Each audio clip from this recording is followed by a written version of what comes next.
Usually when we think about Paris, there's this expectation of, like, glittering excess, right? The city of light. Oh, You absolutely. picture the grand boulevards, the cafes, just the sheer abundance of culture and food. It's this beacon of civilization.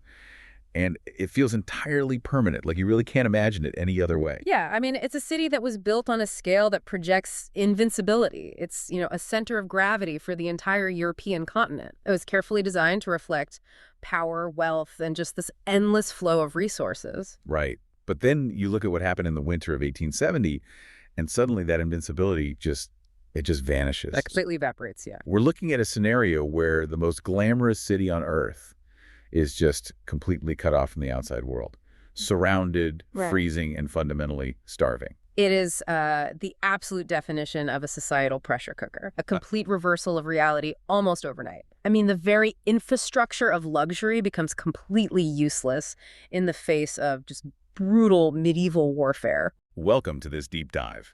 Today, we are taking you right into the heart of the Siege of Paris, which lasted from September 1870 to January 1871. A really intense 4 months. Truly, we're pulling from a comprehensive Wikipedia overview of the siege to explore our mission for today. We want to see how the glittering center of 19th century Europe was trapped, how the people inside were forced to adapt in just truly unimaginable ways, and how this 4-month nightmare permanently altered world history. It really did change everything. Okay, let's unpack this. Because to understand the sheer desperation of the siege, we first have to understand the immense scale of the trap that was laid for the French. Right. So to set the stage for you, it's late 1870. The Franco-Prussian War is just raging.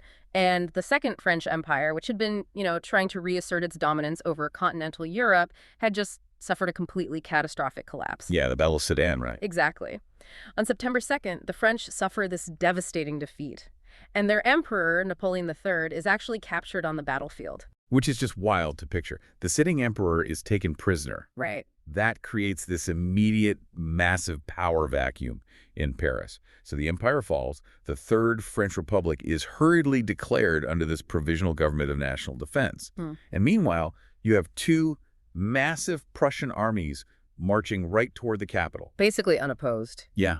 King William I of Prussia and his chief of staff, Helmut von Moltke, are personally leading this advance. And inside Paris, the newly appointed commander-in-chief, General Louis-Louis Trochu, is just frantically trying to mount a defense before the iron ring closes around them. And the scale of this defense is wild to picture. I mean, Trochu manages to assemble around 513,000 potential defenders. Which is a huge number. It sounds like an unstoppable force on paper, 500,000 men. But you look at the composition of that number, and the reality is, well, it's much bleaker. Oh, absolutely. Because half of those men are compulsorily enrolled National Guardsmen. Right. They have absolutely no training, no discipline, and they are about to face a battle-hardened Prussian war machine. Exactly. A paper army cannot hold off disciplined artillery. But what they lacked in, professional soldiers, they really tried to make up for in physical fortifications. They went all out. They did. Paris was already surrounded by a 33-kilometer wall, the Thiers Wall, and a ring of 16 detached forts. And the provisional government put something like 12,000 workers to task digging earthworks day and night. They even sealed off the Paris catacombs, didn't they? Yeah, the catacombs and the surrounding limestone quarries, they sealed them so the Prussians couldn't tunnel their way in. That is so intense. They tore up roads. They blocked the railroad entrances. I read they cleared entire forests and leveled suburban houses outside the walls just to deny the Prussians any cover. Right, and to improve their own artillery sightlines. Exactly. They even placed electrically triggered mines on certain approaches to the city. They were treating the city itself as a giant fortress. What's fascinating here is the internal debate within the Prussian High Command as they approached these massive defenses. Oh, right, they weren't all on the same page. Not at all. On one side, you have the military strategist, General Moltke. He looked at those defenses, and he never actually intended to attack the city walls directly. Too risky. Yeah. His strategy was a methodical siege. He wanted to surround Paris, cut all the supply lines, and just slowly snarve the city into submission. I mean, he figures, why waste Prussian lives charging a fortified wall when hunger will just do the job for free? Exactly. Plus, he knew an all-out bombardment on a civilian center is going to create a massive PR disaster. Right, the international optics. He was highly aware of that. Bombarding Paris would violate the accepted rules of engagement of the era.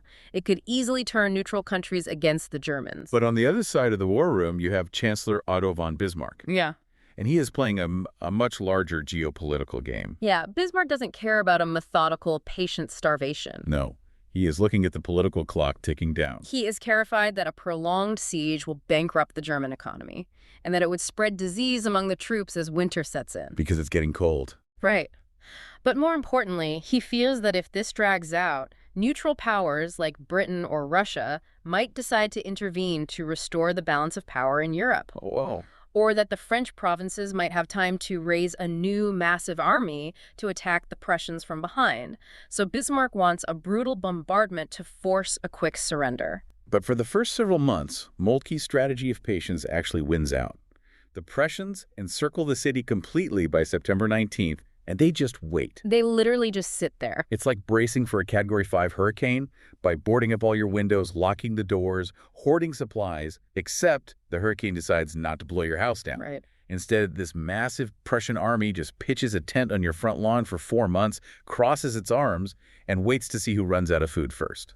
It is a textbook battle of attrition. The Prussian strategy relied on a simple mathematical certainty. A city of roughly 2 million people consumes an astronomical amount of calories. And the Parisian authorities really thought they could outlast the math. They really did. They had stockpiled cereals, salted meat, preserves. They stored massive amounts of grain inside the Grand Opera Garnier. Which is such a surreal image. It is. And they packed the famous Bois de Boulogne Park with livestock. We're talking 250,000 sheep and 40,000 oxen just grazing in the city parks. The government calculated they had enough wheat and flour to last for 80 days. Okay, 80 days. Because they assume, like many do at the start of a conflict, that this would be a brief affair, that a relief army would break the siege long before the flour ran out. But by mid-November, the reality of the blockade sets in. The fresh meat is entirely gone. Completely gone. And the descent of the Parisian diet is shockingly fast. Once the livestock vanishes, they turn to horses. Yeah, and this wasn't just like a fringe survival tactic. Horse meat became the primary protein for the entire city for a while. But a finite number of horses meant that eventually the butchers had to look elsewhere. Soon, dog and cat meat appeared in the shop windows. The psychological shift required for a society to start eating its pets is profound. It really strips away the veneer of civilization and replaces it with pure survival instinct. And it gets much darker. The sources note they eventually turned to rats. Yes. Though surprisingly, consumption of rats was relatively low. Right. People were terrified of disease. And ironically, it was quite expensive to prepare rat meat in a way that made it edible. Yeah, it required heavy sauces, spices, and elaborate preparation just to mask the reality of what they were consuming. The chefs of Paris were attempting to apply high-end culinary technique to vermin. It was a desperate attempt to domesticate the utter desperation of starvation. The contemporary menus from the Latin Quarter in our sources are mind-blowing. They really are. They list items like dog liver skewers a la maître d'hôtel, Wow. minced saddle of cat with mayonnaise, Yeah. and rat salami. They even offered a plum pudding with rum and horse marrow. I mean, you do what you have to do. Right. But the pinnacle of this tragedy, the detail that really illustrates the desperation, Yeah. is the fate of the zoo animals at the Jardin des Plantes. Once the stray cats and dogs were depleted, the city looked to the exotic animals. Yeah. Antelopes, camels, and yaks were slaughtered. Even castor and pollux, the city's beloved only pair of elephants, were eventually shot for their meat. There was literally an elephant consommé on a Christmas menu. The irony of eating elephant soup while freezing in your own home is just staggering. Because the hunger was compounded by a brutal environmental reality. The winter of 1870 was exceptionally harsh. Temperatures plummeted to 7 degrees Fahrenheit. Which is, what, minus 14 Celsius? Exactly. That level of cold is dangerous under normal circumstances. Right. But coal gas was strictly rationed because the government needed it to inflate hot air balloons. Right. Oil was requisitioned, so people had to rely on wood, and a city of 2 million burns through firewood incredibly quickly. The citizens of working-class neighborhoods were so desperate for fuel that they chopped down their local street trees. Oh, wow. And when those were gone, they moved into the wealthy western districts and started cutting down the beautiful, iconic trees along the Champs-Élysées and Avenue Foch, just stripping the city bare just to survive the freezing nights. And with cold and hunger comes disease, smallpox, pneumonia, and a massive spike in typhoid. Yeah, because the siege cut off access to clean water, Parisians were forced to drink directly from the River Seine. Which was basically an open sewer at that point. Exactly. By January, between 3,000 and 4,000 people were dying every single week. Here's where it gets really interesting, because when you hear numbers like that, it sounds like an apocalypse that spared absolutely no one. But did everyone suffer equally? No. The suffering was intensely stratified by class. Many of the wealthier residents were quite well positioned to weather the siege. How so? Well, before the encirclement was even complete, those with capital bought up massive stores of preserved foods and hoarded fuel. So the wealthy are eating preserved delicacies in warm rooms. What's the mechanism that leaves the working class eating rats in the cold? It was the complete failure of the government's economic interventions. Early attempts at price controls failed completely because there was no enforcement mechanism. So no one actually followed the rules. Right. And this allowed a massive black market to thrive. If you were poor, the government price loan didn't matter because the food simply wasn't available at that price. It was all being sold under the table to the highest bidder. The only lifeline for many poor families was the miserable 1.50 francs a day that the men earned serving in the National Guard. And that burden fell overwhelmingly on poor women and children. Infant mortality soared because there was absolutely no fresh milk. Right. Anyone who had an occupation, even just a guardsman, warming himself in a bistro while his wife queued for hours in the freezing cold for bread scraps, had a statistically better chance of survival. This intense inequality and psychological strain didn't just cause despair, though. It boiled over into a desperate need for action. The citizens of Paris weren't going to just sit quietly and freeze. No, the political pressure on General Trochu became so intense that his hand was basically forced. He had to do something. He had to launch offensives, if only to break the psychological tension inside the city. General Trochu authorized several massive military sorties attacks pushing out from the city at places like Le Bourget, Villiers, and Buzenval. Tens of thousands of men pushing out into the freezing winter. But why couldn't 500,000 defenders punch a hole through the Prussian lines? Because warfare had fundamentally changed, and the French were totally unprepared for it. The Prussian artillery doctrine was vastly superior. Okay. The Prussians had spent months digging well-concealed, deeply entrenched positions. During a breakout attempt at Le Bourget in late December, the French soldiers pushed forward, failed to break the line, and were forced to camp overnight in the trenches. Oh, no. With no fuel for fires and 7-degree Fahrenheit weather, there were over 900 cases of frostbite from that single night. The attacks resulted in thousands of casualties and essentially zero strategic gain. So the physical walls of the siege were impenetrable, so they decided to go over them. The airmail. Since the Prussians had cut the physical telegraph cables, including a secret one hidden in the bed of the Seine, and ground couriers were easily intercepted, the sky was really the only way out. A photographer and balloonist named Félix Nadar, along with Eugene Godard, recognized the necessity and set up balloon manufacturing workshops. And where did they put them? Inside empty dance halls and train stations. Right. The Gare du Nord and the Gare de Lyon were transformed from transit hubs into aerospace factories. The scale of this operation is deeply impressive. They launched 66 balloon flights during the siege. That's a lot of balloons. These flights carried roughly 2.5 million letters out of the besieged city. They even smuggled out their own Minister of War, Léon Gambetta, in a balloon so he could try to rally new armies in the French provinces. Yeah. And because a hot air balloon has no steering wheel, you are completely at the mercy of the wind. One balloon accidentally set a world distance record by blowing all the way to Norway.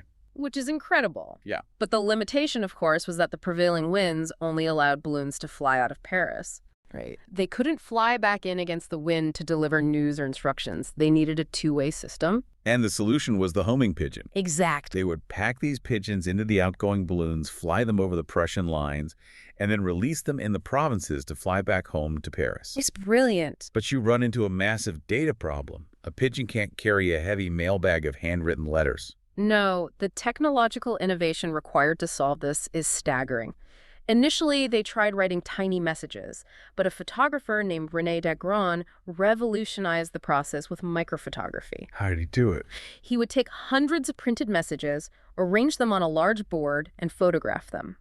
He then reduced that image onto a tiny film emulsion, stripped the film from the glass plate, and rolled it tightly into a small quill. It's like a 19th century zip file. You compress all this data into a microscopic physical format, attach that quill to a biological drone, the pigeon's tail feather, and send it over enemy lines. That's a great way to put it. And when the pigeon arrived in Paris, they would project the microfilm onto a wall using a magic lantern. And clerks would transcribe the messages. One pigeon could carry thousands of messages. Yes, and despite the Prussians bringing in falcons to hunt the pigeons and the winter weather freezing many of the birds, they still managed to deliver over 60,000 messages back into Paris. That level of ingenuity and resilience deeply frustrated Chancellor Bismarck. The French were starving, freezing, and yet they were still communicating with the outside world. Yeah, as the winter dragged on into January, Bismarck's fears about international intervention really peaked. He finally overruled General Moltke's strategy of patient starvation. He had enough. Bismarck got the green light to use his heavy Krupp siege guns. The bombardment begins on January 5th, and they aren't aiming at the fortified walls anymore. No, the Prussian artillery was moved closer, and they began firing directly into the city itself, heavily targeting the left bank.